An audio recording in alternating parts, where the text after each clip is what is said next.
गा रहे हैं, कौन सी गुण स्थान में वह जीव है, उस अपेक्षा से बहुत सारी चीज़ों में अंतर आ जाता है। चाहे वो यथाख्यात चारित्रिक अपेक्षा से हो और चाहे वो आपके अवगाढ़ और परमावगाढ़ सम्यक दर्शन।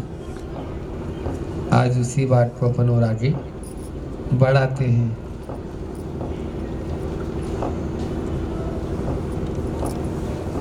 धवला इत्यादि में विशुद्धि संश्लेष को भी समझना बहुत जरूरी है। आज ये इसमें घोटाला हो रहा है। शुद्धोपयोग भी मिथ्यात्व अवस्था में मानना बहुत बड़ी भूल है। जो स्वाध्याय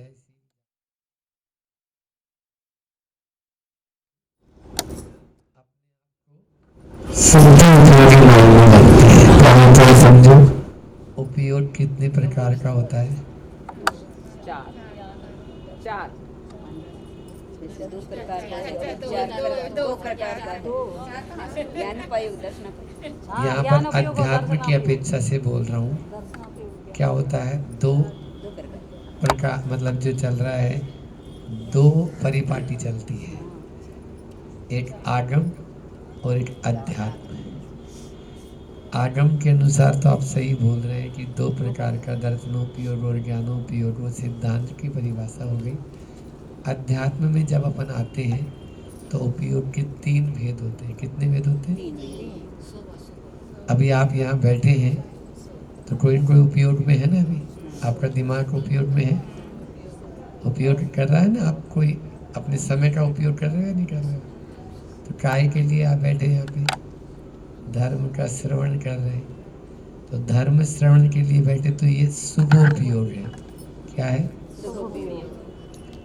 एक होता है अशुभ उपयोग, एक होता है शुभ उपयोग और एक होता है शुद्धोपयोग। ठीक है, अब तीन उपयोग का नाम याद रहेगा। कौन कौन सा? पहले अशुभ बोलना है ना। क्यों? क्योंकि अशुभ उपयोग जो है वो कसायों से तीव्र संश्लेष परिणाम जब होते हैं तो अशुभ उपयोग होता है। ठीक है ना। पहले गुण स्थान से लेकर तीसरे गुण स्थान तक अशुभ उपयोगी है। जब तक आपकी दृष्टि समीचीन नहीं होगी, सम्यक दृष्टि का उपयोग ही शुभ उपयोग कहलाता है। शुभ में उसी का उपयोग है। भले ही वह उस समय युद्ध में तलवार चला रहा है, मारकाट मचा रहा है, रक्त की नदियां बह रही है, एक दूसरे के सिर को अलग कर रहे हैं, लेकिन फिर भी उसका उपयोग कौन सा है? अशुभ उपयोग है। क्या? चाहे सम्य दृष्टि है तो शुभ उपयोग है। समझ में आ रहा है?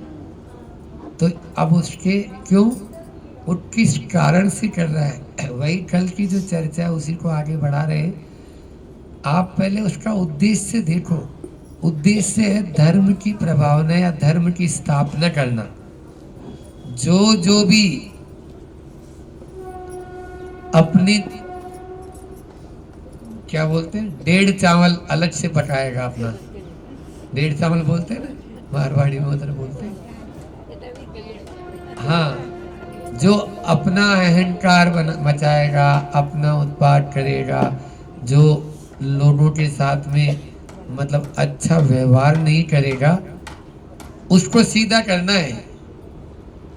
जो भी अत्याचार करेगा, अन्याय करेगा, है ना, व्यभिचारी राजा होगा, उन सब राजाओं को लाइन में लाने के लिए किया जाता है ये। चाहे वो दिग्विजय हो, चाहे वो कोई सी भी हो। भगवान रामचंद्र जी थे तो वो कभी किसी पर अटैक नहीं किए हैं, लेकिन तुम यदि दुर्व्यवहार करोगे तो फिर तो तुम्हें सीधा करना उन्होंने। अब राक्षस रोज लोगों को मार रहे हैं तो उसको तो नरसंस सत्यारा हो गया वो तो, है ना। उसके अंदर में दया संवेदना ही नहीं है। तो इसको हमारे यहाँ पर अशुभोपयोग नहीं बोला है। अशुभोपयोग दिख रहा है, वो क्रिया ऐसी है, लेकिन वो अशुभोपयोग नहीं है। वो तो साहित्य में दृष्टि है और उनका उद्देश्य कोई भी गलत नहीं है। एक ही उद्देश्य है, धर्म की स्थापना करना। धर्म की स्थापना होगी तब ही हमारा ये, क्योंकि धर्म रहेगा तो धार्मिक रहेगा, धार्मिक रहेंगे तो धर्म रहेगा। तो अशुभ उपयोग जो है उसको और शुभ उपयोग को एक मानना बहुत बड़ी भूल है, बहुत बड़ी भूल है। आज एक माना जा रहा है बहुत सारे लोगों के द्वारा। हाँ, ये दे दो चटाई। चिटाई हो तो दे दो। आजा आजा आजा आ जाओ। बैठ जाओ। कैमरा हाँ, कोई बात नहीं। और अच्छा है, थोड़ा क्या मुख्य श्रोता हमारे उसमें आता है ना, सुबह सुबह जीव कांड चलती है तो पहले आके अपना जो है सबसे पहले अग्रिम पंक्ति में बैठते हैं। अच्छा है। तो और फिर तीसरा कौन सा बताया था? तो तीन उपयोग के नाम फिर से बताओ। समझ में आ रहा है ना आज तो अब शुद्ध उपयोग जो होता है वो शुद्ध उपयोग के लिए वो कसाय रहित परिणाम होते हैं। पहला हो गया तीव्र कसाय, फिर होता है मंद कसाय, है ना। ऐसा नहीं है कि शुभ उपयोगी गुस्सा नहीं आता है। तलवार चलाएगा तो ऐसे थोड़ी चला देगा, तलवार चलाएगा गुस्सा भी चलाएगा ना। जब तक दांत नहीं पीछेगा और बिल्कुल अपने आप को जो है टेढ़ी मेढ़ी भौहें ऐसी डरावनी नहीं करेगा, आजा तुम तो देख लेते हैं, तभी तो चलाएगा। लेकिन वो उसका शुभ उपयोग है। और धार्मिक क्रिया तो शुभ उपयोग है ही, उसी को नहीं लेना अकेले। जो अपन अभी पूजा पाठ कर रहे हैं आप लोग और यहाँ पे बैठ के अभी स्वाध्याय कर रहे हैं इतनी देर से, तो ये सब शुभ उपयोग कहलाता है। अपने उपयोग को शुभ में लगाना शुभ उपयोग है। फिर उसके बाद में शुद्ध उपयोग कसाय रहित परिणाम जब हो जाते हैं, ध्यान में जब व्यक्ति बैठ जाते हैं, साधक बैठ जाता है, तो उसका शुद्ध उपयोग हो जाता है। फिर उसको कोई मतलब नहीं है। अब उसके लिए सब एक से है, कोई भी हो, चाहे वैरी हो, चाहे मित्र हो, चाहे आरती उतारने वाला हो और चाहे पत्थर फेंकने वाले हो, उनके लिए कोई भी मतलब नहीं है। तो वो शुद्ध उपयोगी होते हैं जो ध्यानावस्था में ही होता है। इसलिए वो निर्वर्ती मूलक है, प्रवृत्ति मूलक नहीं है। समझ में आ रहा है? और बाकी जो साधक होते हैं उनके लिए तो हमेशा ही वो तो समान समता भावी परिणाम रखते हैं। आचार्य भगवान यहाँ पे जो कहना चाह रहे हैं वो ये है कि विशुद्धि और संश्लेष इसको समझना बहुत ज़्यादा अनिवार्य है। हम जब जब अपनी विशुद्धि को बढ़ाएंगे तो शुभ उपयोग से शुद्ध उपयोग की ओर जाएंगे, और जब जब संश्लेषित परिणाम करेंगे तो अशुभ उपयोग की ओर आएंगे। ये मेन कंसेप्ट है, इसको गांठ बांधना। हम जब भी अपने परिणामों को कलुषित करेंगे, अपने परिणामों, भले ही सामने वाले की हानि होगी नहीं होगी, बाद में उसका कुछ बिगड़ेगा नहीं होगा, चाहे वो साधु है चाहे वो श्रावक है, यदि दूसरे के लिए अहित सोच रहा है, उसके बारे में अच्छा नहीं सोच पा रहा है, तो ये उसके लिए वो अशुभ उपयोग की ओर ही जा रहा है, क्योंकि उसके परिणाम ही ऐसे। तो प्राथमिक दशा में हमें अशुभ उपयोग से धीरे धीरे शुभ उपयोग की ओर आना है, और फिर शुभ उपयोग यदि है तो शुभ उपयोग में ही नहीं ठहर जाना है, उससे शुद्ध उपयोग की ओर जाना है। ध्यान रखना, आचार्य जी कई बार बोलते हैं कि अशुभ मतलब शुभ उपयोग भी आपके पास में तभी टिकेगा जब आपकी दृष्टि शुद्ध उपयोग की ओर होगी। यहाँ पर आचार्य जी वही बात कहना चाह रहे हैं। समझ में आ रहा है क्या बोला हमने? शुभ उपयोग भी तभी रहेगा जब आपकी दृष्टि दूसरी। आप अभी कौन सी क्लास में पढ़ती हैं? 5th में। आप छठी क्लास की ओर दृष्टि रखेंगी, छठवीं क्लास में जाने की दृष्टि रखेगी, तब आप पांचवी में पास होएंगी। समझ में आया? हिंदी में बोला करो, पांचवी, छठवीं, सातवीं, ऐसे, ठीक है ना? फिफ्थ,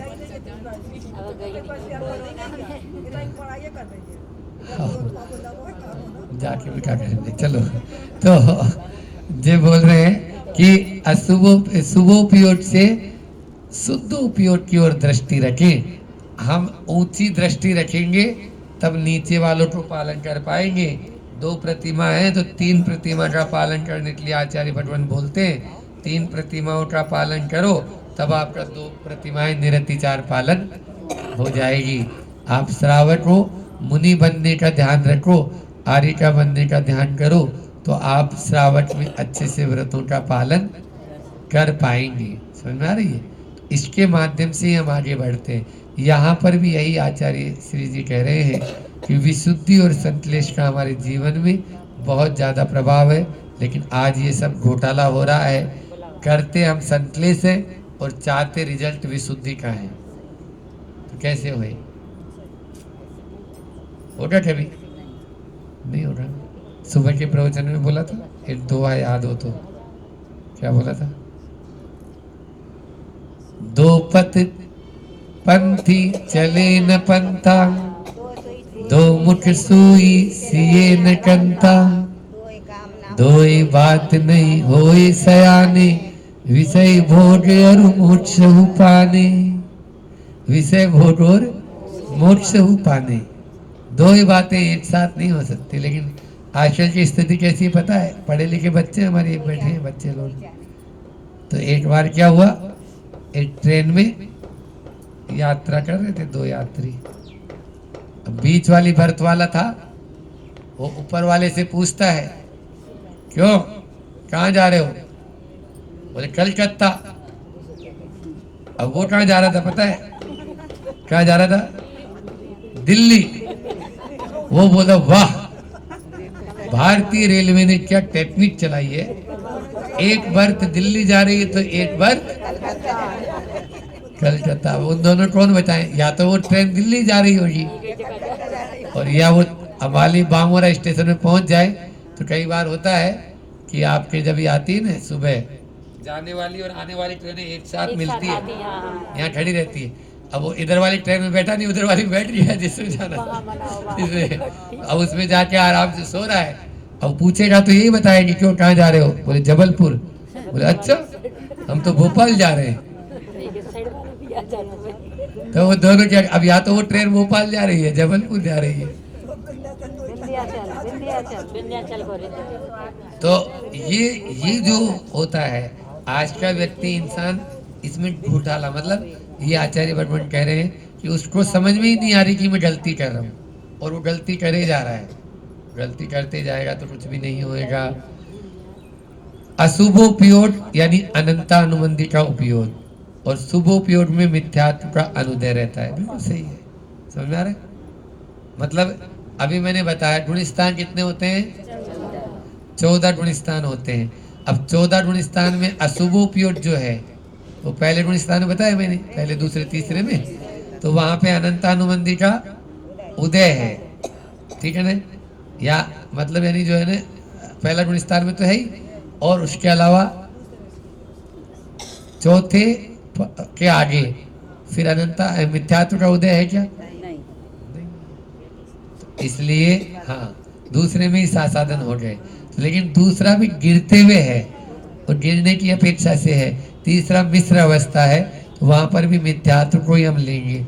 इस चक्कर में नहीं, तीसरे से ऊपर उठ सकता है, लेकिन अभी वो मिश्र अवस्था है, तो वहां पर भी शुभ उपयोग नहीं माना आचार्य।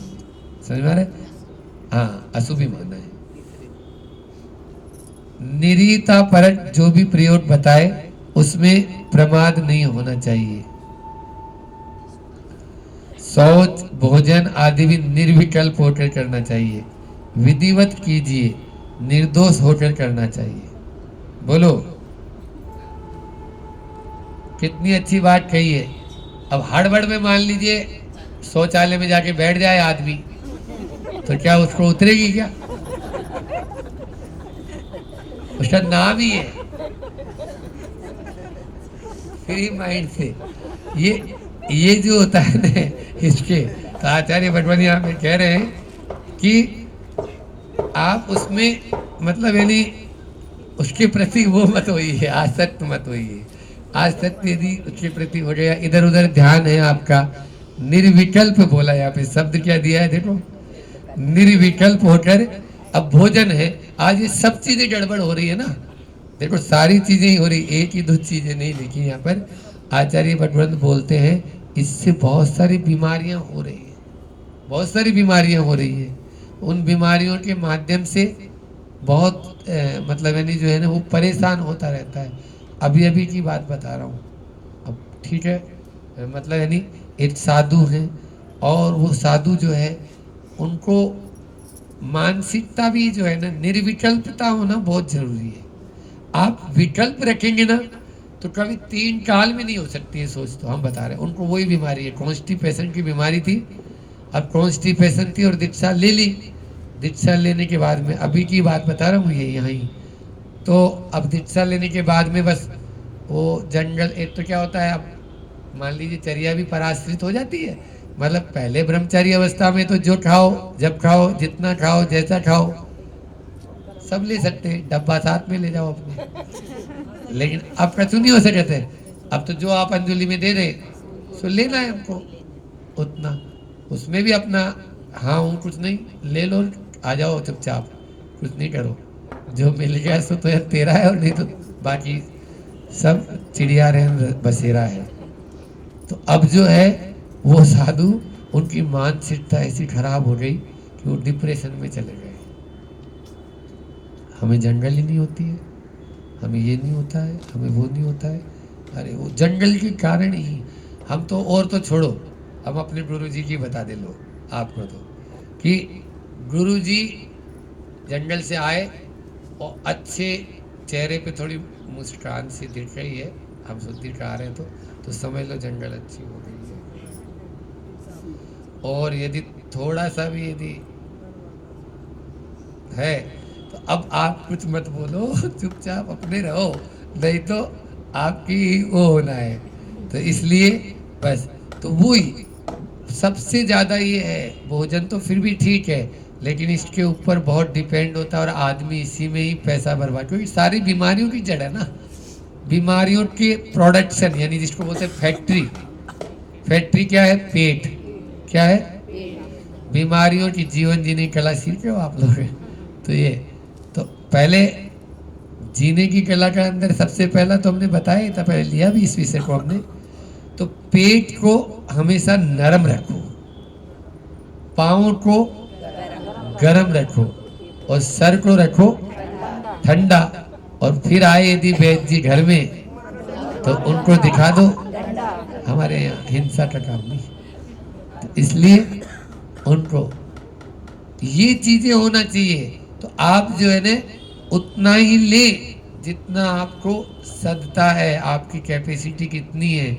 और ओवरफुल टैंक चलाएंगे तो ब्लास्ट हो जाएगा, हमें नहीं मालूम है। तो इस तरह से बहुत व्यवस्थित करो, कुछ भी नहीं हम बता रहे, इतना बढ़िया है नहीं जो है ना, थोड़े से आसन वगैरह कर लो जो अपने पंपलेट्स वगैरह दिए हैं उनके माध्यम से। और मानसिक जो होता है ना उसको कभी मन पर, तन की बीमारी को मन पर हावी मत होने दो। लिख लो, क्या बोला? तन बीमार हो तो होने दे, तू उसके साथ मत जा, उसके साथ मत लग, वो तो है ही बीमारी का घर ही है ना ये। इसमें तो अभी हम धूप में बैठ रहे तो आंख में पानी आ रहा है, छाया में बैठ रहे तो टुकड़ा रहे थे, तो कहाँ जाके बैठेगा? कहीं पे भी चले जा तू, ऐसे ही होगा तेरा। हाँ, नहीं समझ में आ रही क्या? यहाँ आ गया तो वो कहूँ ना, सुख संसार में सब दे देखो छान, वो छन्ना ही फट गया इतने सारे छन्ने से छानते छानते। इसलिए कहीं पे भी चैन नहीं मिलने वाला है। आपको इसके पीछे पीछे नहीं लगना है, इसके पीछे लग जाओगे तो ये आपको वैसे ही नचाता रहेगा। इसलिए मैं बोल रहा हूँ, अभी कल परसों ही सुना मैंने उनके बारे में, बहुत अच्छे साधक, हमसे बहुत जुड़े थे, लेकिन अब डिप्रेशन में जा रहे हैं। उनको हमने संबोधन भी दिया, बोले ऐसे थोड़ी होता है। बोले नहीं मैं पीछे छोड़ रहा हूँ ये। तो मैंने बोला ऐसे थोड़ी, अभी आप लोगों को ये नहीं जो है ना, आप क्या बोले, और ये चीज़ें अच्छा नहीं। तो अपन को मजबूत होना है, और होता ही है। ये तो सबके उसमें ही रहता है, शरीर की बनावट भी अलग अलग रहती है, लेकिन आप यदि चाहेंगे तो सही हो जाएंगे। आचार्य भगवान कह रहे हैं, और भोजन आदि में भी, सुन रहे हो बच्चों, भोजन आदि निर्विकल्प होकर करना चाहिए, विकल्पता के साथ में नहीं। नहीं तो कई बार ऐसा होता है, क्या बोलते हो मारवाड़ी इधर बुंदेलखंड में उसको, ठसका बोलते हैं, है ना। वो पानी पी रहा है, और यदि मान ली उसी समय उसने श्वास ले लिया, वो श्वास नली में चला जाता है। भोजन कर रहा है, और भोजन करते करते एकदम से उसको ठसका लग जाता है। क्यों? हंस गया बहुत तेज इधर उधर कुछ कर दिया है, ध्यान दे दिया है। तो ये सब उस समय हाँ जल्दी हिचकी आने लगती है हमारी। तो विधिवत कीजिए, क्या बोला, निर्दोष होकर करना चाहिए। अभी शाम की पाठशाला में भी यही विषय चल रहा है, आया था कल शाम को ज्ञान सागर जी महाराज के उसमें, तो यही चल। तो ये विधिवत करो, जो विधि बताई है उसके अनुसार करेंगे, नहीं तो कच्चा पक्का खाएंगे तो सब गड़बड़ हो जाएगा। और आज वही होता है, मतलब वो तेज बहुत सारे आइटम बनाने के चक्कर में तेज आंच पे आप लोग बनाते हो, ये सबसे बड़ी बीमारी का घर है। सीधा सीधा बोल रहे हैं, उसको स्लो में करके धीरे धीरे मध्य आंच में बनाए। ठीक है, चूल्हा के लिए हम नहीं बोल रहे, अब वो संभव भी नहीं हो पाएगा, लेकिन आप लोग जिस पे बना रहे हो उसमें भी धीरे धीरे करके बनाएंगे। पहले से एक आध घंटा पहले उसको भिगो दिया कणक को, तो अच्छा उसमें जो है ना लोच आ जाती है और वो फूल जाता है, और फिर अच्छी बनती है रोटियाँ या और चीज़ें। तो वो चीज़ आप कर सकते हैं इसके माध्यम से। निर्दोष होना चाहिए। एक ही खिड़की है, बहुत अच्छा, उससे बाहर भी झांकते हैं और भीतर भी झांकते हैं। ये आपके ऊपर डिपेंड है, आपको बाहर से भीतर झांकना है या भीतर से बाहर की ओर झांकना है। खिड़की एक ही है, ये खिड़की है, ये खिड़की है, ये खिड़की है, ये खिड़की है, ये खिड़की है। हाँ, ये पांचों खिड़कियां यहीं लगी है। उन खिड़कियों को आपको आपके ऊपर निर्भर है, इन पांचों इंद्रियों को किस प्रकार से। खाली आपको, आपने देखा होगा तो पहले वो चलती थी रेल में, अब तो रेल में भी वो दूसरी वैसी स्लाइडिंग वाली और खिड़कियां आ गई। तो पहले बरसाती खिड़की होती थी, घरों में भी होती थी। तो उसमें क्या होता था, ऐसे चैनल होता था कि उसको ऊपर की तरफ कर देंगे तो खुल जाएगी, हवा के हिसाब से हो जाएगी, और दूसरी तरीके से कर देंगे तो उसमें पानी अंदर नहीं आएगा, है ना, उसके छेद बंद हो जाएंगे। लेकिन अभी भी आते हैं, हाँ, उसमें वो सिस्टम रहता है। तो ये वाली खिड़की, तो आपको कैसी खिड़की चाहिए, बस वैसी खिड़की कर दो। उस खिड़की से बाहर की हवा या बाहर का पानी भीतर न आए, ऐसा यदि अपन कर देंगे, वो तभी संभव होगा जब हम अपने ऊपर ध्यान देना शुरू करेंगे। भाव श्रुत के लिए यहाँ पर उसमें टेक्निकल शब्द दिया, दो शब्द आते हैं श्रुत के, दो भेद, द्रव्य श्रुत और भाव श्रुत। लिंग के भी दो भेद होते हैं, द्रव्य लिंग और, जैसे अभी आप मुझे देख रहे हैं तो ये सामने नग्न दिगंबर जो आपको भेष दिख रहा है, ये क्या है, क्या है, आधे बोल रहे और आधे नहीं बोल रहे, द्रव्य लिंग, ठीक है ना। और मेरे परिणाम मुनि महाराज जी जैसे हैं, ये क्या हो गया, द्रव्य श्रुत जो द्वादशांग का ज्ञान, शास्त्रों का ज्ञान, ये क्या हो गया। ये उदाहरण देने के लिए हमने इधर से ले लिया, समझ में आ जाएगा तुरंत। और भाव श्रुत का मतलब अंदर में जो है भाव श्रुत होना, उस श्रुत के प्रति जो श्रुत का ज्ञान है वो अंदर में उसको मतलब इसमें जो लिखा हुआ है वैसे परिणाम होना, उसको अनुभूत करना, उसको अनुभव में लाना, ये भाव श्रुत कहलाता है। वहां पर द्रव्य श्रुत के बिना भाव श्रुत हो सकता है, देखो याद रखना, अब उदाहरण हमने दिया है तो उसको हम जोड़ के भी बताएंगे कि द्रव्य श्रुत के बिना क्या हो सकता है, भाव श्रुत हो सकता है, मोक्ष हो सकता है। कोई जरूरी नहीं है शास्त्र ज्ञान की, कोई जरूरी नहीं किताबी ज्ञान की, कोई जरूरी नहीं लौकिक ज्ञान की, कोई जरूरी नहीं है आपको पढ़ने की इतने बड़े मोटे मोटे शास्त्र की। केवल इतना आ गया कि ये अलग है और वो अलग है, बस। ड्राइवर अलग है और गाड़ी अलग है। गाड़ी है सो ड्राइवर नहीं, और ड्राइवर है सो गाड़ी नहीं। पर इतना बार याद रह जाए बस, और कुछ भी याद नहीं करना है आपको। ये क्या हो गया है, भाव श्रुत। क्या हो गया, भाव श्रुत। इसमें कल्याण हो गया। तुष्मास भिन्नम, कितना सा शब्द था, शिवभूति। अब बच्चे बैठे तो शिवभूति मुनिराज थे, उन शिवभूति मुनिराज को नमोकार मंत्र भी याद नहीं होता था। कई बार उनके गुरु से, उन्होंने अपने गुरु से डांट सुनी कि तू क्या है, तुम्हें ये नमोकार मंत्र तक याद नहीं हो रहा है, क्या करें। लेकिन क्षयोग समय नहीं, याद ही नहीं। ठीक है, छोटा कर दो गुरु जी मंत्र को तो याद हो जाए। ठीक है, तुम इसको छोड़, अब तुम्हारे लिए तो इतना ही है। तुष्मास भिन्नम, इतना याद रख लेना, ये तो याद रहेगा। जा रहे थे रास्ते से, नदी किनारे एक बाई जी धो रही थी दाल, है ना, उड़द की दाल। अब वो उड़द की दाल को धो रही है और उसको छिलका अलग कर रही है और दाल अलग कर रही थी। भाई क्या कर रही हो? बेटा अब महाराज जी ये इसको अलग अलग कर रहे हैं। हाँ, तुस मास, मास का मतलब उड़द होता है। मास का मतलब, हाँ, ये मास ये वाला नहीं, मास संस्कृत शब्द है ये। तो मास यानी उड़द। तो मास को तुस यानी छिलके से अलग कर रही उड़द को। अरे यही तो हमारे गुरुजी ने बताया था, इतने दिन से हम भी ध्यान नहीं दिए, कैसे मूर्ख है। चलो हाथ पे हाथ धर के बैठे, शरीर अलग है और आत्मा अलग है। केवल ज्ञान की प्राप्ति हो गई उनको, मुक्ति की प्राप्ति कर ली उन्होंने। बोलो ये है नहीं है, इसलिए। लेकिन अभी जो मैंने उदाहरण दिया था उसको मत जोड़ लेना। जैसे हमने बोला कि द्रव्य श्रुत के साथ भाव श्रुत की व्याप्ति नहीं है। द्रव्य श्रुत नहीं होगा काम चल जाएगा, भाव श्रुत होना जरूरी है, परिणाम हमारे वैसे होने जरूरी है। लेकिन द्रव्य लिंग के बिना भाव लिंग तीन काल में, ये पहले द्रव्य लिंग होना जरूरी है, तभी भाव लिंग हो पाएगा। ऐसा मत समझ लेना अब इसको इसमें जोड़ दो आप लोग वहां से ले जाके कि हाँ हम तो महाराज जी बिल्कुल परिणाम कर लेंगे, कपड़ों के अंदर ही मोक्ष चले जाएंगे, तीन काल में नहीं जा सकते। समझ आ रहा है?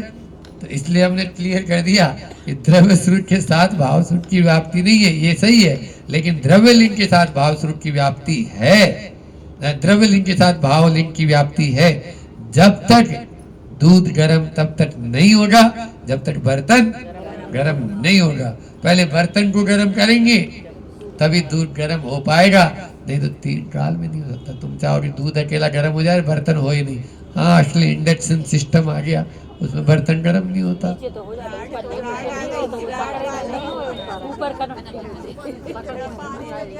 तो राड़ तो गर्म हुई, तपेली नीचे से तो गर्म हुई। हमारा यही कहना था, भले ही वो चारों तरफ से बर्तन गर्म नहीं हो रहा है, लेकिन जहां से होना है उतने से तो हुआ।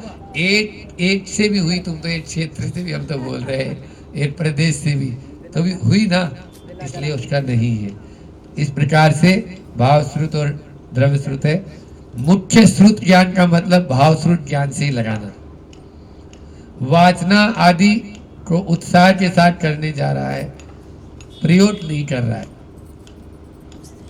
उन्हें जागृत करना चाहता हूं। मतलब बड़े बड़े शिविर लगा रहे हैं, क्या बोलते हैं उसको, सम्यक दर्शन केली शिविर, इनके शिविर का नाम सम्यक दर्शन केली शिविर, ऐसा कुछ यानी है। वहाँ शिखर जी वगैरह में लगाते हैं लोग। फ्री आना फ्री जाना। अभी लंदन में, लंदन तक के था, लंदन में लगा था, और भारत के लोग फ्री, भारत के लोगों को जाने के लिए फ्लाइट मिलेगी आपको। तो ऐसा यानी जो है ना कर रहे, उसमें बस केवल मात्र एक ही है, वो लोग आपको अट्रैक्ट करना चाहते हैं और कुछ भी नहीं है। उनके बहकावे भी नहीं आना, उनको जागे करना चाहता हूँ। आचार्य श्री कह रहे हैं कि वे प्रयोग नहीं कर पा रहे हैं। जब तक उसको प्रयोग नहीं करेंगे तो महत्व है, कोई भी बात का महत्व नहीं है। आप मिश्री मीठी होती है, गुड़ मीठा होता है, मालपुआ मीठा होता है, बोलते रहो कितना भी, जब तक खाओगे नहीं तब तक पेट नहीं भरेगा। समझ में आ रहा है? तो आपको प्रयोग करना जरूरी है। हाँ देखो वर्षा को उठाओ तो बाजू में। हाँ। नहीं अच्छी धूप अच्छी लग रही हो। तो यहाँ पर उत्साह के साथ में अब ये सामने हो। हाँ तो मैं बोल रहा था प्रयोग करो, प्रयोग के बिना कुछ नहीं। आचार्य भगवान बोलते हैं प्रैक्टिकल करेंगे तभी थ्योरेटिकल का महत्व है। थ्योरी तो अपन ने बहुत पढ़ ली है, प्रैक्टिकल अपन ने कुछ किया नहीं है, तो उसको हमारे यहाँ उत्तीर्ण नहीं माना जाता है। समय भी आपका हो गया। द्रव्यलिंग के लिए भावलिंग के लिए द्रव्यलिंग अनिवार्य है, किंतु भाव स्वरूप के लिए द्रव्य स्वरूप की अनिवार्यता नहीं है। इतना ही रखते हैं। बहुत अच्छे अच्छे विषय हैं, आगे भी फिर से ले लेंगे, टाइम तो हो ही जाता है। बोलिए आचार्य गुरु विद्यासागर जी महाराज की। मिथ्यात्व में नाश विको, ज्ञान के प्रकाश विको, आपा पर ध्यान विको,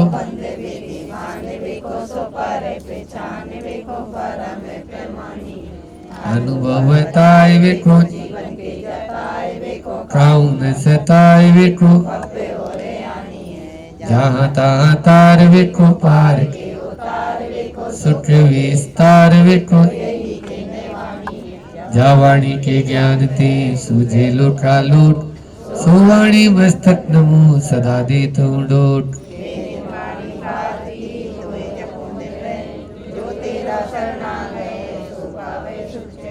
देव भजो अरिहंत को, गुरु सेवा निर्गन, दया धर्म पालो सदा, यही मोक्ष का पंथ।